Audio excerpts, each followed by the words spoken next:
Puji nama Tuhan. Shalom jemaat dikasih Tuhan. Shalom. Shalom. Pagi hari ini kita bersyukur kepada Tuhan, amin. Dalam perayaan ibadah kenaikan Tuhan Yesus, kita percaya Tuhan akan mencurahkan rohnya dalam kehidupan kita, keluarga kita, bahkan dalam setiap hal yang kita kerjakan, amin. Mari Bapak Ibu dikasih Tuhan, sebelum kita mulai ibadah kita satukan hati, kita mau berdoa. Kami bersyukur Tuhan pagi hari ini buat kebaikan-Mu dalam kehidupan kami Bapa. Kami sungguh bersyukur Tuhan atas kasih setia-Mu yang melimpah dalam kehidupan kami Tuhan. Hari ini Tuhan kami bersyukur Engkau naik menyediakan tempat bagi kami Tuhan. Dalam perayaan ini Tuhan kami percaya Tuhan Yesus, Engkau akan mencurahkan Roh Kudus-Mu atas setiap kami Tuhan. Dan Roh Kudus-Mu yang akan menuntun kehidupan kami Bapa dalam setiap langkah kami Tuhan. Bapa, terima kasih buat pagi hari ini. Engkau membuktikan bahwa Engkau Allah yang hidup dan Engkau naik ke surga. Terima kasih Tuhan Yesus, terima kasih Roh Kudus. Biarlah setiap pujian kami Tuhan naikkan pagi-Mu pada pagi hari ini Tuhan Yesus. Dimuliakan nama-Mu Tuhan, ditinggikanlah Engkau atas setiap puji-pujian kami Tuhan Yesus. Setiap kami umat-Mu Tuhan datang dengan sendak, dengan kerendahan hati kami Tuhan. Kami menaikkan syukur kami. Terima kasih Bapa. Terpuji nama-Mu Tuhan pagi hari ini. Di dalam nama Yesus kami berdoa dan mengucap syukur. Haleluya. Amin. Berikan tepuk tangan buat Tuhan Yesus. Haleluya.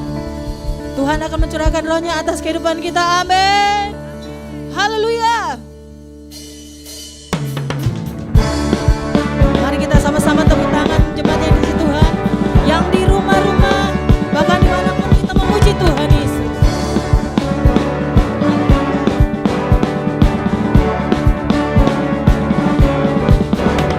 Tuhan curahkan Roh-Mu atas manusia di bumi, biar anak-anak-Mu menyampaikan nubuatan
Shalom saudara, pernahkah saudara berpikir mengapa berbagai masalah terjadi dalam hidup saudara?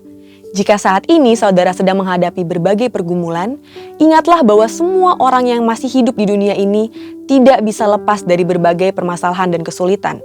Kabar baiknya, sebagai orang percaya, kita memiliki pengharapan bahwa Tuhan selalu menyertai dalam setiap kondisi yang kita hadapi. Dan segala sesuatu yang terjadi pasti mendatangkan kebaikan bagi orang-orang yang mengasihi Dia. Dalam Voice of Pentecost kali ini, kita akan belajar memahami apa sih maksud Tuhan mengenai ujian, godaan, dan teguran yang dialami orang percaya. Tuhan Yesus berkata dalam Yohanes 16 ayat 33, "Semua ini kukatakan kepadamu supaya kamu beroleh damai sejahtera dalam Aku. Dalam dunia kamu menderita penganiayaan, tapi kuatkanlah hatimu, Aku telah mengalahkan dunia." Dalam ayat ini, Tuhan memberitahukan kepada murid-muridnya bahwa orang Kristen pun tidak bebas dari penganiayaan dan berbagai kesulitan hidup. Dalam Alkitab, ada 3 macam pencobaan berdasarkan tujuan dan sumbernya. Pertama, pencobaan untuk menguji dan memurnikan. Tuhan mengizinkan orang-orang saleh dalam Alkitab untuk mengalami ujian dan pemurnian dalam hidupnya. Contohnya Ayub, yang merasa telah mengenal Tuhan lewat kehidupan yang diberkati. Tuhan kemudian memurnikan Ayub lewat pencobaan berupa kesulitan dan permasalahan. Namun sesungguhnya, ujian yang lebih berat terjadi ketika orang diberikan kesuksesan dan berkat oleh Tuhan, seperti dalam kisah Salomo. Dalam kondisi diberkati dengan limpah, apakah mata kita tetap tertuju kepada Sang Pemberi berkat? Apakah Tuhan tetap menjadi kesukaan kita di atas segalanya? Dalam menghadapi pencobaan yang seperti ini, bagaimana seharusnya respon kita? Tuhan mau kita tetap mengucap syukur dan menaruh pengharapan kepada Tuhan. Ucapan syukur ini lahir dari hati yang melekat kepada Tuhan dan percaya bahwa pengharapan tidak mengecewakan. Kedua, pencobaan untuk menggoda manusia keluar dari hukum Tuhan. Yakobus 1 ayat 14 berkata, "Tetapi tiap-tiap orang dicobai oleh keinginannya sendiri karena ia diseret dan dipikat olehnya." Selain itu, pencobaan seperti ini juga dapat berasal dari iblis, seperti yang dialami Tuhan Yesus di padang gurun. Saudara, ada hukum alam dan hukum ilahi yang Tuhan sudah berikan untuk kehidupan kita. Contohnya, jika seseorang banyak mengkonsumsi makanan berkolesterol tinggi, memiliki potensi terkena penyakit jantung koroner. Jika seseorang tergiur ingin cepat kaya dan melakukan korupsi, maka akan tertangkap oleh KPK. Jika seseorang terpikat oleh investasi bodong karena dijanjikan keuntungan yang tidak masuk akal, maka akan mengalami kerugian. Apabila kita mengalami pencobaan seperti ini, kita harus meresponi dengan berbalik kepada Allah, lewat pertobatan dan kehidupan baru sebagai manusia rohani dan juga lawan dan perangi iblis yang mencoba mengambil keuntungan dari pencobaan ini. Sumber kemenangan kita adalah Yesus, yang tertulis dalam Ibrani 2 ayat 18. Karena ia sendiri telah menderita karena pencobaan, maka ia dapat menolong mereka yang dicobai. Ketiga, pencobaan untuk menegur manusia. Saudara terkasih, Tuhan selalu ingin membawa anak-anaknya ke jalan yang benar. Untuk itu, Tuhan perlu menegur dan menghajar kita lewat pencobaan yang tidak mengenakan seperti yang dikatakan dalam Ibrani 12 ayat 5-8. Dan sudah lupakah kamu akan nasihat yang berbicara kepada kamu seperti kepada anak-anak? Hai anakku, janganlah anggap enteng didikan Tuhan, dan janganlah putus asa apabila engkau diperingatkannya. Karena Tuhan menghajar orang yang dikasihinya, dan ia menyesah orang yang diakuinya sebagai anak. Jika kamu harus menanggung ganjaran, Allah memperlakukan kamu seperti anak. Di manakah terdapat anak yang tidak dihajar oleh ayahnya? Jika kamu harus menanggung ganjaran, Allah memperlakukan kamu seperti anak. Di manakah terdapat anak yang tidak dihajar oleh ayahnya? Tapi jikalau kamu bebas dari ganjaran yang harus diderita oleh setiap orang, maka kamu bukanlah anak, tetapi anak-anak gampang. Imam Zakaria sempat ditegur Tuhan karena ketidakpercayaannya dan menjadi bisu. Namun, pencobaan ini tidak membuat Zakaria keluar dari rencana Tuhan. Saat tiba waktunya, ia taat melakukan apa yang diperintahkan Tuhan. Zakaria dipulihkan, bahkan dipenuhi Roh Kudus untuk menubuatkan keselamatan dalam Kristus. Bagaimana seharusnya respon kita terhadap pencobaan seperti ini? Pertama, sadarilah bahwa hajaran itu menandakan bahwa kita dikasihi oleh Tuhan. Kedua, biarlah duka cita yang terjadi karena hajaran Allah berujung pada pertobatan dan menghasilkan buah kebenaran. Saudara, respon kita terhadap pencobaan bukan bergantung pada kemampuan kita, melainkan pada kesetiaan Allah. Karena kesetiaannya, pencobaan yang kita alami tidak akan melampaui batas kekuatan kita. Dan Ia akan selalu memberikan kepada kita jalan keluar, sehingga kita dapat menanggungnya. Mari, jadilah pemenang atas segala pencobaan yang kita hadapi. Untuk penjelasan lebih lengkap dari tim teologi kami, silakan klik link yang ada di atas atau scan QR Code yang tersedia. Tuhan Yesus memberkati.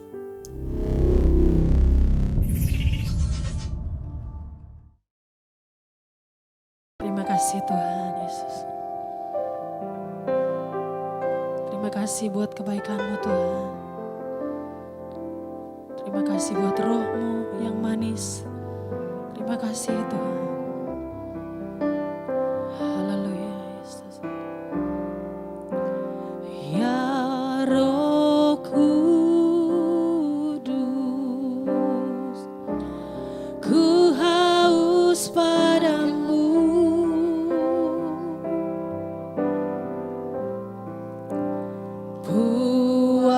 Puaskan sekarang kerinduanku.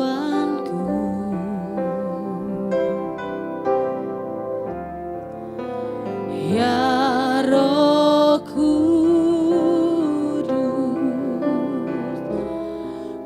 Kau menuntunku.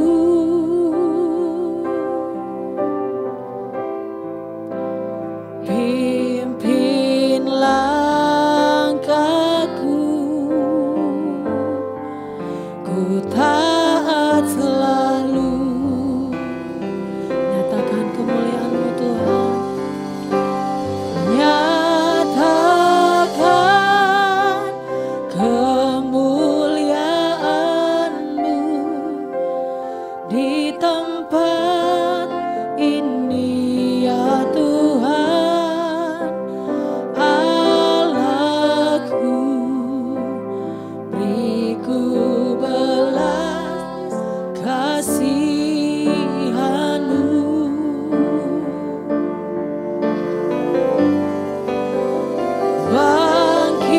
Bangkitkan roh-Mu di dalamku. Nyatakan kuasa nama-Mu. Yesuslah Tuhan. Yesuslah Tuhan. Yesuslah Tuhan bagi semua bangsa. Berikan tepuk tangan buat Tuhan Yesus. Ya Roh Kudus, ku haus padamu.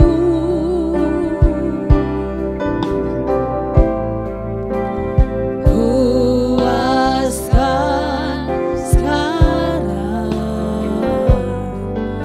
kerinduanku. Ya Roh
tempat ini.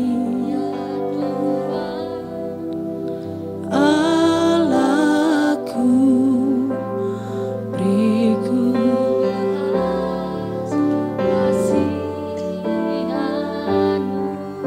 biarlah bangkitkan roh kami ya Tuhan.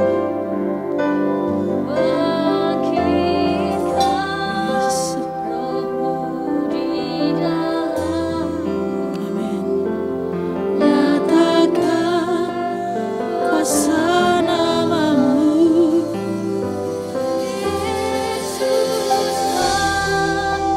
Yesuslah Tuhan. Yesuslah mari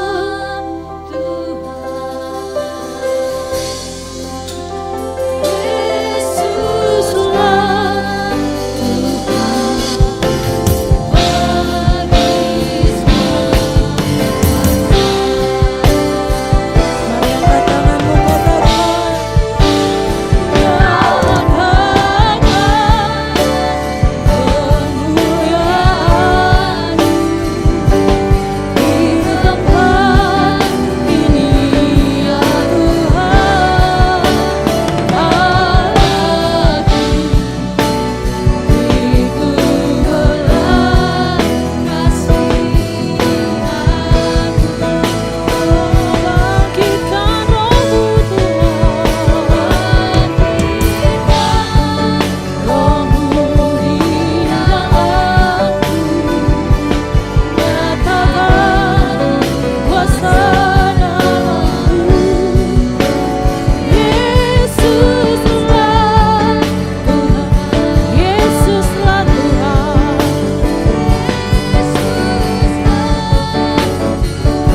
Yesuslah Tuhan, Tuhan bagi semua bangsa.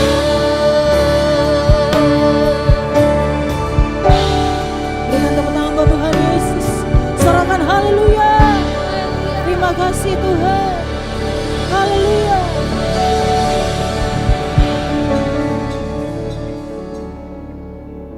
Baik jemaat yang kasih Tuhan, kita akan sama-sama mendeklarasikan arti Pentakosta ketiga. Tuhan Yesus memberkati. Pentakosta ketiga. 1. Pentakosta ketiga adalah pencurahan Roh Kudus yang dahsyat di zaman ini, melebihi yang terjadi di Azusa Street. 2. Pentakosta ketiga akan mengakibatkan penuaian jiwa yang terbesar dan yang terakhir sebelum Tuhan Yesus datang kembali. 3.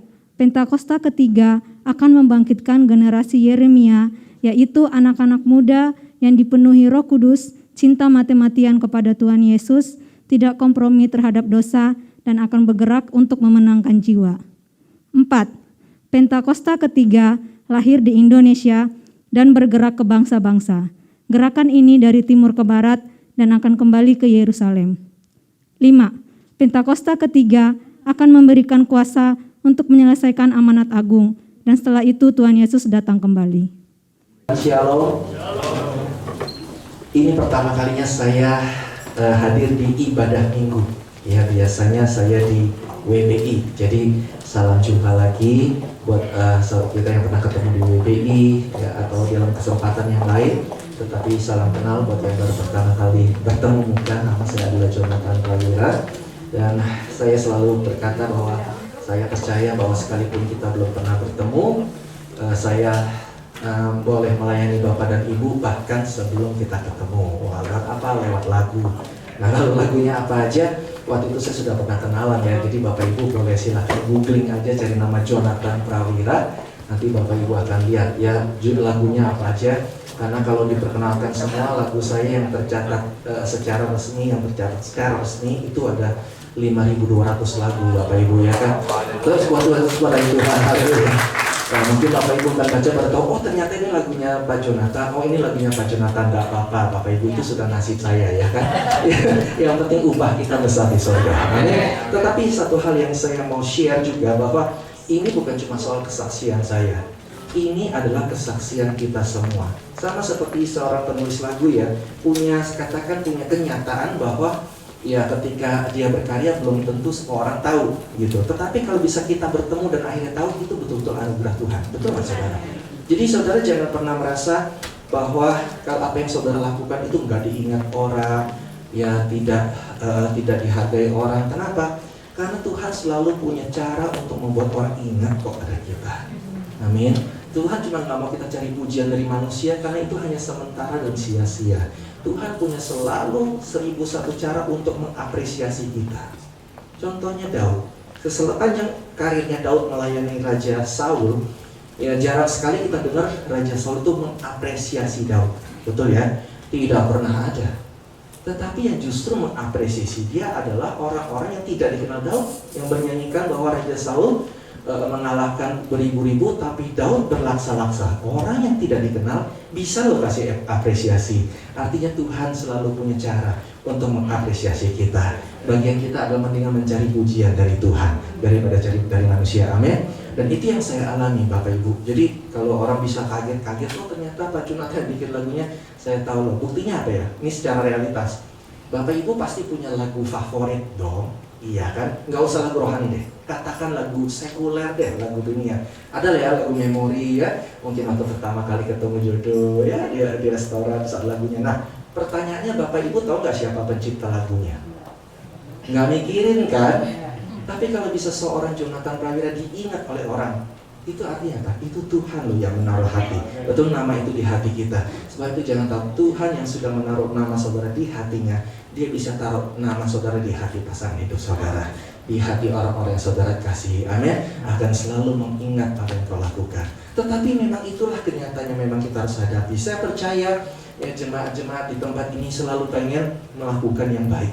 Betul? Selalu ingin melakukan firman Tuhan. Tetapi realitas yang saudara perlu tahu adalah, yang pertama, belum tentu semua orang tahu apa yang saudara lakukan. Betul? Yang kedua, belum tentu orang berterima kasih pada apa yang saudara sudah lakukan. Yang ketiga, belum tentu dia ingat jasa yang saudara-saudara lakukan terhadap orang itu. Jangankan bicara 5 tahun lalu, 10 tahun lalu, kemarin aja yang kita lakukan belum tentu hari ini dia ingat. Betul kan?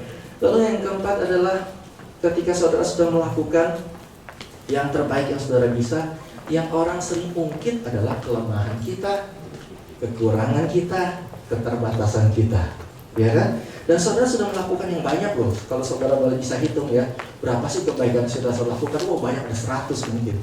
Tetapi yang orang tuntut dari kita adalah hal ke-101 yang belum saudara lakukan. Capek deh, kan? Betul? Dan kalian kan sudah melakukan yang terbaik, tetapi di belakang kita dengar orang-orang ngomongin kita bukan hal yang baik, tapi hal yang menyedihkan kita, menghina kita, membuli kita, betul, merendahkan kita, mengolok-ngolok kita. Wow, dan akhirnya dan lebih menyakitkan, saudara sudah melakukan yang baik, terbaik, tetapi orang membalasnya dengan hal yang jahat. Betul kan saudara? Makanya ada pepatahnya yang sampai sekarang sih cukup terkenal ya, air susu dibalas air tuba. Meskipun orang zaman now belum tentu apa itu tuba, itu artinya racun.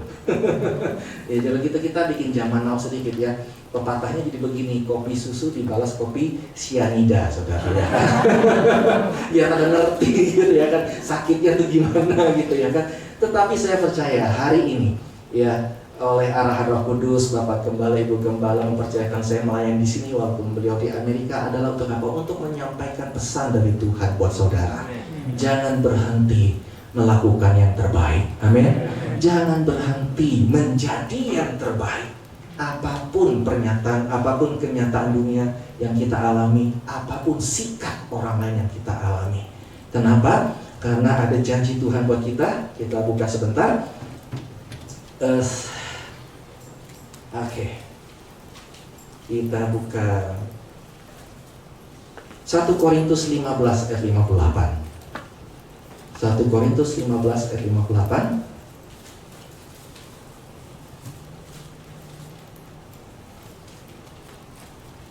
Karena itu, nah itu tuh kenapa? Karena apa? Kalau sebelumnya saudara lihat, ya jadi supaya saudara lihat itunya apa sih? Dikatakan karena itu apa? Dan bersyukur kepada Allah yang telah apa? Memberikan kepada kita kemenangan. Jadi Tuhan sudah memberikan kita kemenangan. Maka dikatakan apa? Karena itu, alasan itu apa? Saudara-saudaraku yang kekasih, berdirilah teguh, jangan goyah, dan giatlah selalu dalam pekerjaan Tuhan. Sebab kamu tahu, artinya jangan sampai nggak tahu lagi, saudara. Karena itu rugi. Ya, kadang-kadang kenapa kita nggak bisa melakukan sesuatu dengan semangat lagi? Karena kita lupa atau kita nggak tahu. Kamu tahu bahwa dalam persekutuan dengan Tuhan jeripayahmu tidak sia-sia. Ini firman yang menguatkan saya bahwa saya percaya walaupun saya membuat lagu dari tahun 89, bikin lagu terus, orang kenal atau tidak kenal, tapi satu hal yang saya pegang, yang saya lakukan tidak sia-sia. Amin. Yang penting adalah kita bersekutu dengan Tuhan. Nah, hari ini saya juga mau sharing tentang firman Tuhan yang mungkin membuat saudara mungkin bertanya-tanya, kok bisa Pak Jonathan 30 tahun membuat lagu, ya 30 tahun lebih dari tahun 89 sampai sekarang, kok bisa begitu setia? Bukan saya yang setia, tetapi kayak saya mengalami Tuhan yang setia menguatkan saya terus menerus. Pengen quit nggak sih? Sering, saudaraku. Sama aja kita. Apa yang saudara lakukan seringkali bikin saudara capek, menyerah, rasanya pengen udahlah give up aja dah, udahlah pengen quit aja, sudahlah saya cuti dulu deh. Ya, tetapi Tuhan itu setia untuk menguatkan kita. Pernah nggak saudara merasa ketika saudara sedang jatuh gitu ya, ada aja cara Tuhan angkat kita lagi, betul? Saudara yang sudah rasanya mundur, tapi adalah cara Tuhan untuk membujuk kita lagi, ya. Bukan maksa malahan, membujuk sebetulnya, sampai kita iya deh, kita move on lagi, kita alami kemenangan, betul nggak saudara? Itulah kesetiaan Tuhan yang terus terjadi ketika Dia sudah melahirkan kita, ketika Tuhan sudah memilih kita, Dia sudah menanggung resiko, Dia akan terus menguatkan kita, memelihara kita, membangkitkan kita, memberi kemenangan kepada kita. Kita bersyukur punya Allah yang setia, amin. Tepuk tangan buat Tuhan kita, haleluya. Nah, mari kita buka firman Tuhan yang juga menguatkan saya di Kolose 3 ayat 23 sampai 24. Karena iman yang sudah, firman yang sudah menguatkan saya ini, saya percaya akan bisa menguatkan dan tetap relevan buat saudara sampai saat ini. Karena firman Tuhan tidak pernah berubah, amin. Kolose 3 ayat 23 sampai 24. Apapun juga, jadi ini bukan cuma buat saya, ini buat saudara semua. Apapun juga yang kamu perbuat, Tuhan berkata apa? Perbuatlah dengan sempurna, perbuatlah dengan, dibilangnya perbuatlah dengan segenap hatimu. Seperti untuk siapa? Seperti untuk Tuhan dan bukan untuk manusia. Kenapa Tuhan katakan seperti untuk Tuhan? Karena memang jujur, kalau kita mau jujur, yang kita lakukan belum tentu semuanya untuk Tuhan. Betul nggak? Kalau kita berdagang, emang buat Tuhan. Kita berdagang kan untuk memelihara keluarga kita. Betul? Kita bekerja, apakah untuk Tuhan? Enggak. Supaya kita punya masa depan yang bagus. Kalau kita menikah, kita sudah punya persiapan. Kalau kita punya anak, kita sudah punya tabungan. Betul nggak, saudara? Tetapi Tuhan katakan, makanya Tuhan katakan Tuhan ngerti. Tetapi Tuhan katakan walaupun kamu bekerja untuk siapapun, untuk diri kamu, buat keluarga kamu, buat siapapun, tapi jangan bekerja untuk manusia. Kenapa? Karena sikap respon manusia bisa membuat kita kecewa. Karena manusia itu bias, walaupun yang kita berjuang itu adalah untuk keluarga yang kita kasihi, orang-orang yang kita kasihi, tetapi mereka itu bias, mereka juga punya selalu berubah moodnya.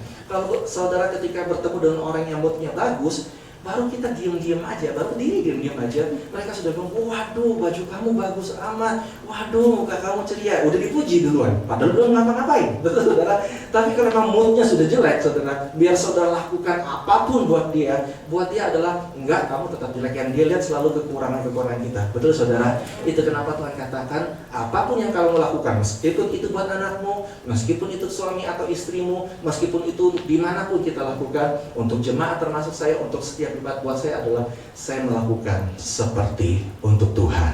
Kenapa? Ini dia alasannya. Dikatakan kenapa kita lakukan seperti untuk Tuhan? Karena kamu tahu, sekali lagi Tuhan katakan, makanya tadi saya kutip itu, jangan mau rugi, jangan sampai nggak tahu.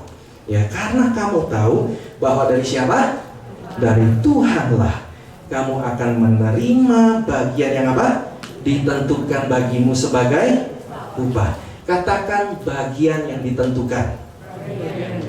Karena Tuhan berkata, ayo lakukan dengan segenap hati. Apapun profesimu, siapapun statusmu, ya, sebagai anak, sebagai orang tua, sebagai pekerja, sebagai bos, lakukan bagianmu dengan segenap hati.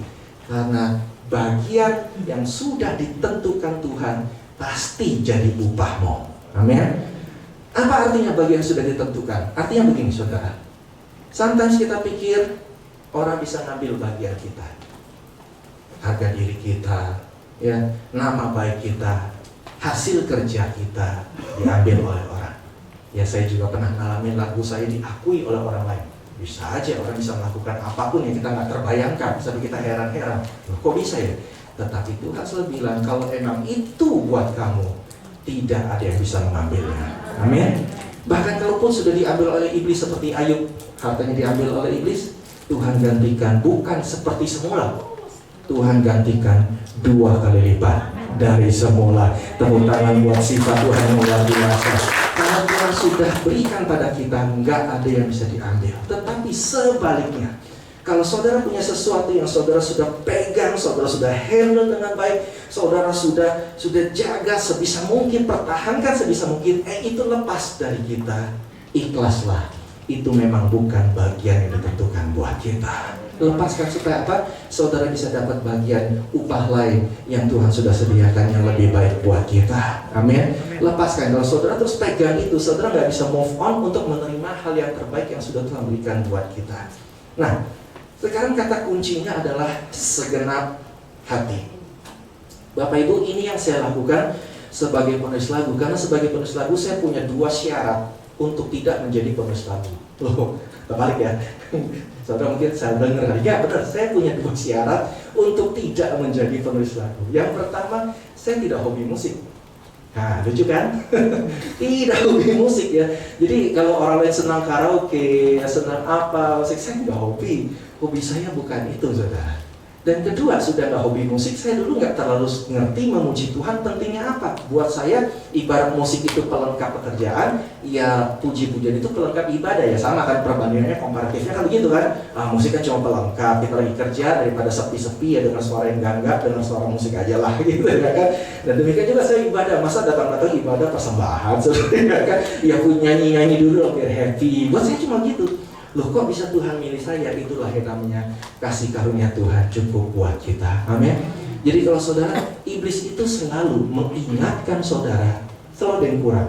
Betul nggak saudara? Kurang bahagia, kurang diperhatikan, kurang diberkati, ya kurang tinggi jabatan kita, kurang puas. Iblis selalu mengingatkan kita akan kekurangan kita. Tapi sayang, dalam kekurangan pun Tuhan bisa pakai jadi penulis lagu. Saya berani katakan, saudara katakan bahwa kasih karunia Tuhan cukup buat saya.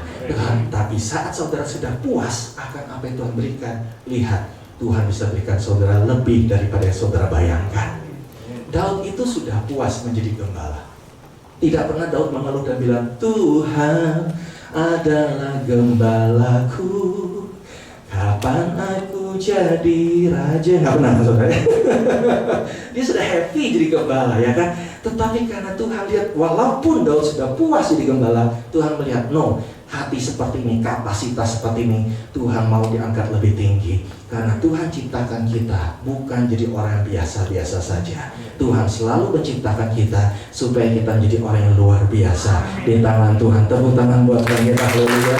Bagian kita bersiap. Tuhan tahu setinggi apa Tuhan angkat kita. Tuhan tahu sebesar apa kapasitas kita untuk diberkati Tuhan. Amin. Jadi katakan bahwa kasih karunia cukup bagiku. Setiap kali saudara diingatkan, dihasut oleh iblis untuk, wah kamu kurang ini, kamu kurang ini, selalu bilang, kasih karunia Tuhan cukup bagiku. Amin. Dan dikatakan yang hal yang kedua adalah kenapa saya tidak saya punya syarat yang tidak menjadi penulis lagu, karena saya tidak bisa main musik sama sekali. Kalau bisa main musik mah enak, saudara. Duduk di keyboard sambil ngomong sambil main. Waduh, saudara romantis ya. Kalau ini saya perlu bantuan, boleh dong bantuan keyboardis. Ya tolong iringi pelan-pelan ya, tipis-tipis ya. Sekarang bahasa sekarang tipis-tipis, saudara. Ya. Tetapi buat saya adalah ketika saya tidak bisa juga tanya pada Tuhan, Tuhan aku tidak bisa, sedangkan orang lain bisa. Saudara tahu nggak kenapa kita sometimes tidak bisa segenap hati melakukan sesuatu? Kita nggak bahagia karena kita membandingkan diri kita dengan orang lain. Dia bisa ini, dia punya itu. No, saya nggak punya. Gimana Tuhan? Itu pertama yang saya alami.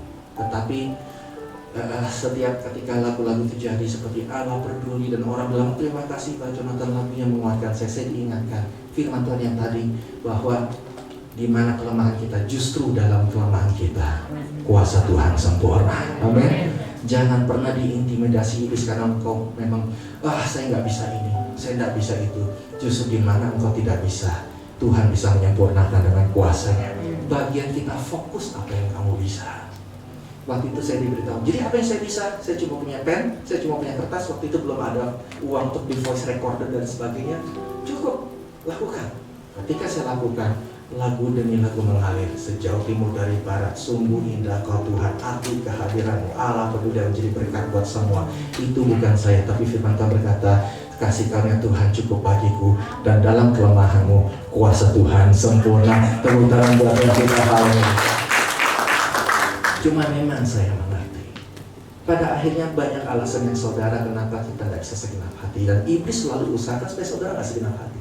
Karena kalau saudara segenap hati melakukannya, dampakmu pasti luar biasa.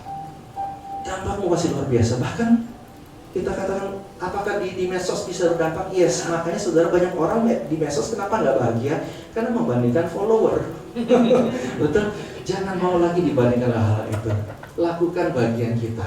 Kita dapat follower berapa? Ya layani follower kita sejauh itu, beres saudara. Ya kan? Don't impress people, but impact people. Amin. Jangan mencoba mengesankan orang lain. Capek saudara. Mereka akan menuntut saudara begini, menuntut saudara gitu. Saudara harus ikutin semua. Tapi impact people. Jadikan setiap ketika saudara posting itu selalu berdampak buat orang lain. Itu kenapa ketika saya posting, saya memutuskan untuk saya tidak akan posting ketika saya jalan-jalan, ya. Walaupun dengan alasannya ya boleh, orang lain boleh, tetapi saya karena sudah perjanjian dengan Tuhan ibaratnya, saya nggak akan posting jalan-jalan dan bilang bukan soal kemana, tapi dengan siapa kita pergi. Sudahlah, bilang aja thank you Tuhan aku di Amerika, gitu aja lah, gitu ya kan. Pakai ya kita tahu lah. Jadi saya nggak akan posting itu, saya makan di mana, saya mana, no. Yang saya posting selalu firman Tuhan yang menguatkan kita semua. Jadi saudara yang pengen dapat firman Tuhan yang menguatkan juga boleh gabung join di IG saya. Ya saudara, jika saudara yang pengen rindu dikuatkan lagu-lagu, join ke YouTube. Saking saya rindu untuk, karena saya sudah mengalami kebaikan Tuhan. Bahkan YouTube saya pun tidak saya monetize. Meskipun itu hak kita. Selalu jemaat selalu bilang, lu itu kan hak Bapak. Tapi saya nggak mau, sehingga ketika saya bilang, ayo jemaat nonton YouTube saya, seolah-olah bilang, monetize saya, enggak. No, saya mau betul-betul berdampak buat saudara. Nanti gimana cara Tuhan berkati? Tuhan selalu punya cara untuk berkati kita, amin. Penting bagi kita adalah segenap hati lakukannya. Nah, Tuhan tahu saat ini banyak yang menghalangi saudara untuk tidak bisa segenap hati. Salah satunya apa? Mungkin saudara bilang, tapi Pak, saya rasanya sia-sia Pak lakukan. Sia-sia Pak sebagai anak muda, saya belajar baik-baik, saya taat, sia-sia sebagai suami istri, saya melayani dengan baik, sia-sia semuanya. Saudara, kalau bicara soal sia-sia, di Alkitab pun banyak tokoh yang bisa berkata sia-sia, saudara. Yaitu apa? Bisa aja Yusuf merasa bahwa impiannya sia-sia, betul nggak saudara? Sudah di-share mimpinya, karena gara share mimpinya justru mengalami penderitaan, betul? Kalau gitu saya diam-diam aja, bodoh amat mimpinya Tuhan, betul? Yang kita lebih lucu, kalau saudaranya membuli Yusuf, saya ngerti. Tapi kan si Yakub bapaknya juga tukang pemimpi, betul nggak saudara? Sering dapat mimpi dari Tuhan. Tapi ketika Yusuf cerita, bapaknya nolak. Wih, nyakitin sekali. Orang yang saudara harapkan bisa mendukung saudara atau dalam impian cabai saudara, justru dia yang bilang, no, jangan, itu masalah, betul? Tetapi lihat kenyataannya, Tuhan angkat Yusuf jadi Perdana Menteri. Saudara mungkin merasa kesetiaan saudara, komitmen saudara sia-sia semuanya. Percuma Pak. Oh bisa, Daud juga bisa merasa komitmennya dengan Raja Saul sia-sia Bapak Ibu. Semakin dia setia, semakin berprestasi. Raja Saul yang tadi mengalahkan 10.000, dia kalahkan 20.000. Wow. Tetapi justru dia nggak musuh. tidak diperlakukan sebagai teman, tidak dianggap sebagai orang yang penting, justru hendak dibuang dari hidupnya. Tetapi kenyataannya Tuhan mengangkat Daud menjadi raja pengganti dari Raja Saul. Amin. Bahkan Tuhan Yesus pun bisa merasa sia-sia lo berbuat baik. Apa sih kurangnya Tuhan Yesus? Yang sakit disembuhkan, yang lapar dikasih makan. Betul? Padahal itu nggak ada urusan sama dia dong. Iya, lapar cari makan masing-masing. Bahkan muridnya udah suruh pulang lah, mereka udah sore nih, lapar pulang. Tuhan Yesus yang bilang, enggak, kita harus kasih mereka makan. Wah, berlebihan itu, over. Toh Tuhan lakukan, sampai membuat mujizat lipat ganda makanan. Yang mati Tuhan bangkitkan. Betul? Tetapi ketika Yesus memikul salib, mana yang lain? Mana yang disembuhkan? Mana yang buta melihat? Mana yang mati dibangkitkan? Mana yang dikasih makan 5.000 orang? Satu pun gak ada yang muncul. Mana murid-muridnya? Kabur semua, saudara. Tetapi kenyataannya, dia menjadi raja di atas segala raja yang menyelamatkan kita semua.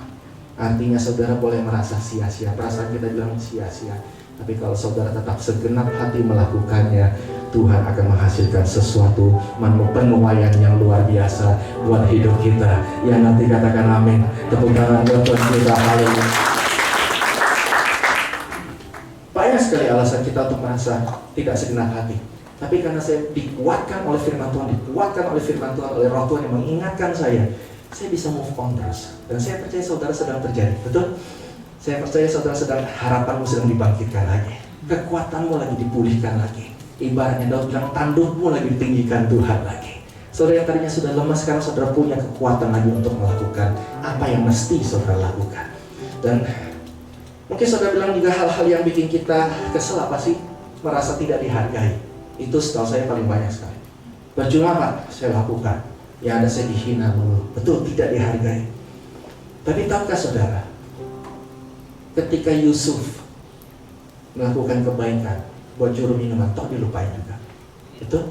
Tapi Tuhan bisa membuat Firaun dapat mimpi, sehingga terpaksa mau nggak mau juru minuman itu teringat lagi. Oh ada yang bisa, kalau nggak ya gawat nih, nggak ada yang bisa jawab intinya. Jadi Tuhan bikin kondisi di mana Yusuf harus diingat. Kalau di kejadian lain ada yang terbalik, saudara. Mordekai pernah menyelamatkan raja dari pemberontakan. Itu hal besar nggak? Besar, jasa besar. Tapi dilupakan, tetap dia menggelandang di luar istana.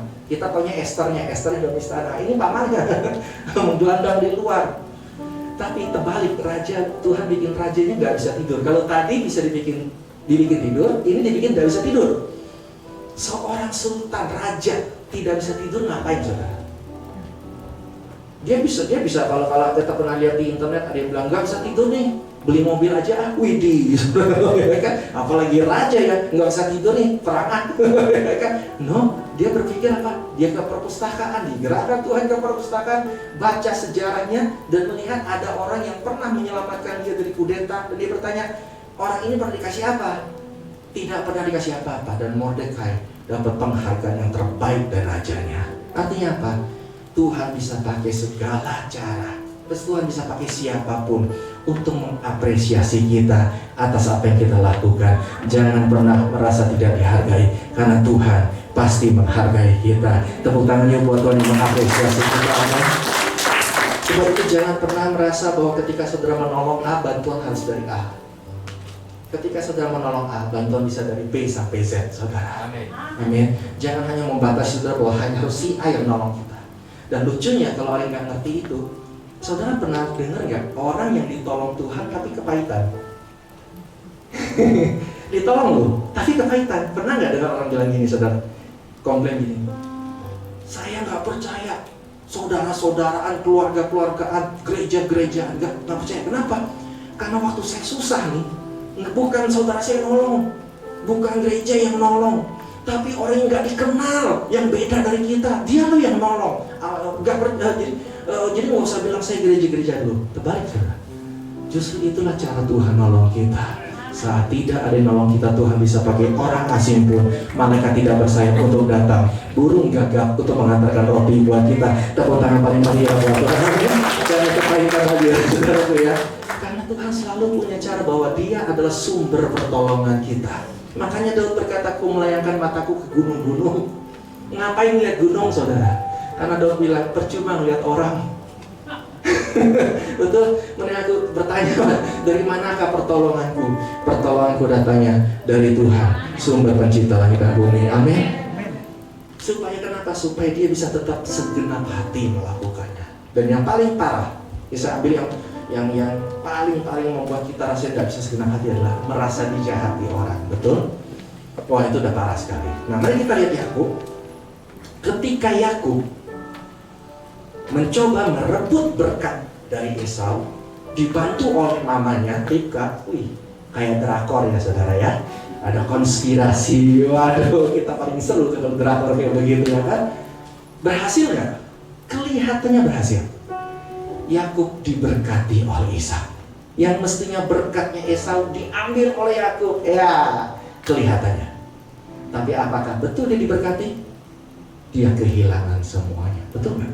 Ya. Kehilangan hubungan dengan bapak dan ibunya. Ketika Yakub dikejar oleh Esau untuk dibunuh, dia lari ke Laban. Dan sampai hari matinya bapak dan ibunya, dia nggak pernah ketemu lagi. Menyakitkan nggak saudara?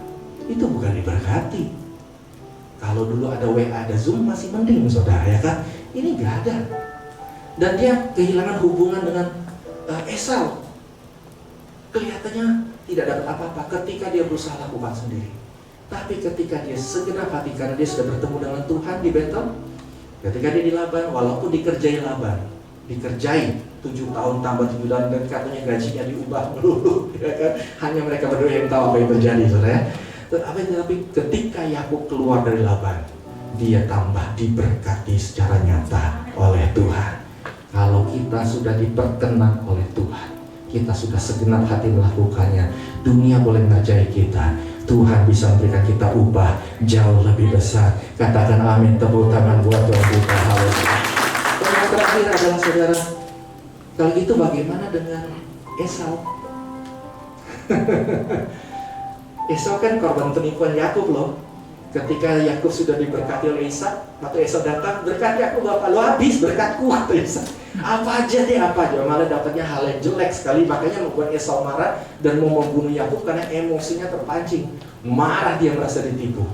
Ya pasti kayak kita, ditipu pasti marah. Kalau bisa ketawa-ketawa, ditipu itu malah stres, saudara, itu namanya sudah ya kan. Tetapi ketika itu Esau langsung berontak sama bapak emaknya. Apa yang bapak emaknya nggak suka dia lakukan, dia menikah dengan gadis asing. Apa yang Tuhan perintahkan dia lakukan, dia pokoknya dia lawan. Dia itu wujud pemberontakan dia. Tapi apa yang terjadi ketika Yakub sudah bertobat dan dia teringat akan kesalahannya pada Esau, dia pengen menebus.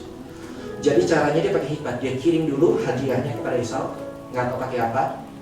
Gojek belum ada waktu itu saudara, tapi mungkin pakai ontajek saudara, kelihatan yang paling yang masuk akal itu. Jadi hadiah datang dulu. Jadi si Esau diberkati dulu baru Yakub belakangan. Ya. Tetapi Esau nolak loh hadiahnya. Bukan karena kebaikan, bukan ada mau sakit terima, biar aja aku miskin, biar aku mati, bukan. Tapi Esau berkata, gak usah kasih, aku sudah kaya. Loh, orang yang kelihatannya dikutuk, orang yang kelihatannya nggak bakal dapat apa-apa, toh bahkan dia melawan Tuhan, bahkan juga Tuhan berkati dia. Apalagi saudara yang di dalam waktu-waktu yang menyakitkan, saudara tetap setia pada Tuhan, tetap setia segenap hati melakukan firman Tuhan, pasti Tuhan berkati dengan berlimpah-limpah. Haleluya. Nah itu kita makin beri saudara. Dan kita bahas ayat yang terakhir dengan hati yang memang Tuhan mau. Yang Tuhan berkata, Kristus adalah Tuhan, kamu adalah hamba. Bukan berarti kita harus melakukan apa yang Tuhan suruh, ya Tuhan. Bukan itu maksudnya Tuhan. Ya, maksudnya Tuhan adalah kamu adalah hambaku, bukan diperhamba oleh dunia. Amin. Jangan mau diperhamba oleh kenyataan. Jangan mau diperhamba oleh sikap orang lain. Jangan mau diperhamba oleh omongan orang lain. Jadilah hambanya Tuhan. Karena Tuhan kita sudah memberikan upah yang jauh lebih layak dari yang kita terima loh saudaraku. Amin. Orang bisa gak menghargai kita. Mungkin saudara merasa gengsimu tidak dijaga, kok harga dirimu gak dijaga. Saudara merasa hakmu dirampas. Itu manusia. Tapi Tuhan, dia memberikan upah yang jauh lebih besar. Kalau ketika Tuhan berkata upahmu besar di surga, bukan berarti tunggu nanti mati baru terima upah, saudara. Bukan. Untuk apa lagi sih kita di surga terima upah? Saya mau belanja di mall mana, saudara? Maksud Tuhan gini, upah dunia bisa habis, tapi upah di surga tidak pernah habis buat kita. Tabungan kita di surga selalu berlimpahan. Haleluya. Tidak kita bisa baca.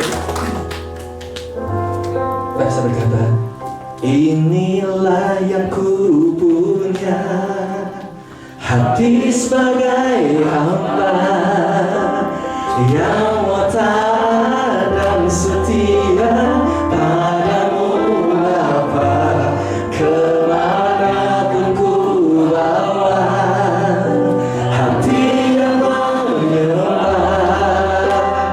dalam roh dan kebenaran sampai selamanya. Yang mau segenap hati lakukan buat Tuhan, katakan inilah yang ku punya. Siapakah kita? Hati sebagai hamba yang taat dan setia padamu Bapa, kemanapun ku bawa, hati yang menyembah dalam roh dan kebenaran sampai selamanya. Bagaimana aku membalas kasih-Mu ya Tuhan? Bagaimana aku membalas kasih? Gak bakal bisa saudara, kenapa? Dialah yang ku punya, itu milikku, itu milikku. Inilah yang ku punya, yang ku punya, hati sebagai hamba taat setia padamu Bapa, kemanapun ku bawa, hati yang menyembah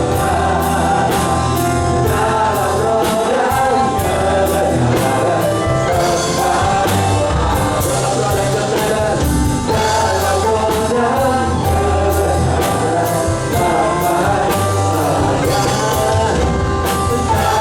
kebenaran sampai dalam roh dan kebenaran sampai selamanya. Dalam roh dan kebenaran sampai selamanya. Yuk kita berdoa. Sediakan hatimu untuk Tuhan penuhi lagi. Hal-hal yang tadinya mengecewakanmu, hal-hal yang tadinya membuat engkau capek, hal-hal yang tadinya membuat engkau depresi, hal-hal yang tadinya membuat engkau marah, yang membuat engkau stres karena orang lain, saat ini yuk kita serahkan buat Tuhan. Jangan biarkan itu menjadi toksik dalam hatimu, membuat engkau tidak bisa segenap hati bekerja, segenap hati melayani, segenap hati melakukan yang baik, segenap hati menjadi yang terbaik, hanya karena orang-orang yang tidak mengerti akan engkau. Saat ini Tuhan mau katakan, serahkan semua kepadaku dan izinkan aku memulihkanmu hatimu, sehingga engkau menghadapi dunia dengan segenap hati, sehingga apapun situasi dunia, rohmu lebih besar daripada dunia ini. Jangan pernah pusingkan apa yang terjadi di dunia. Dunia selalu berubah. Kadang situasi baik, kadang situasi enggak baik. Kadang semuanya lancar, kadang semuanya macet. Itu biasa. Semua tokoh Alkitab pun mengalami hal yang sama. Tetapi bedanya adalah mereka tetap segenap hati melakukan bagian mereka. Dan Tuhan akhirnya menyatakan kemenangan bagi hidup mereka. Tuhan berkata, mungkin bos saudara yang gak bisa segenap hati karena merasa Tuhan, aku gak pasti situasi. Dan Tuhan berkata, Tuhan sedang menyediakan, sedang mengerjakan sesuatu yang besar buatmu. Bersiaplah, persiapkan hatimu untuk hal yang lebih besar lagi. Ketika Yesus ditolak di Nazaret, dia justru terdorong untuk melayani di Galilea, tempat yang lebih besar, tempat bangsa-bangsa berkumpul, tempat seluruh ada orang Yunani, orang dari kota manapun. Artinya apa? Ketika saudara ditutup pintunya, Tuhan sedang membuka pintu yang lebih besar lagi buat engkau. Amin. Terima kasih Tuhan. Pulihkan hati umat-Mu Tuhan di tempat ini. Terus jamah mereka. Roh Kudus, Engkau berikan mereka alasan kenapa mereka perlu segenap hati lebih daripada firman-Mu saat ini Tuhan. Engkau berikan mereka kekuatan. Terima kasih Bapa. Mari umat Tuhan, Engkau yang diberkati oleh firman Tuhan ini, kita meteraikan dengan Roh Kudus. Iblis tidak bisa mencurinya, manusia tidak bisa merusaknya, akan bertumbuh seperti pohon di tepi air yang selalu berbuah pada musimnya 30. Kiranya Tuhan berkenan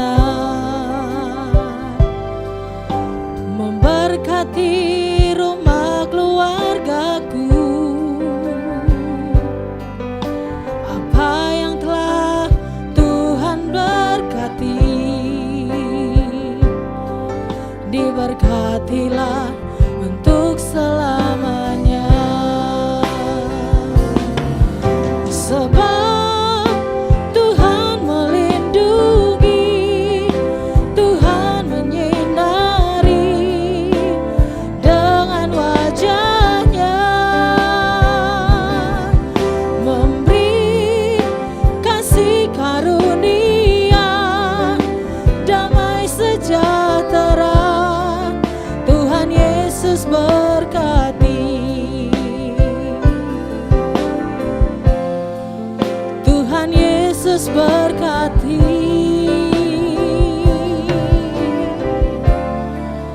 Tuhan Yesus berkati.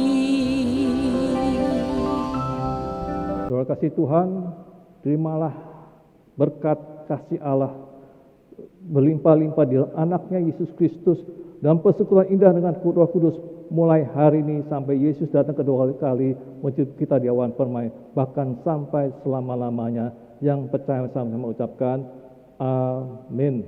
Tuhan.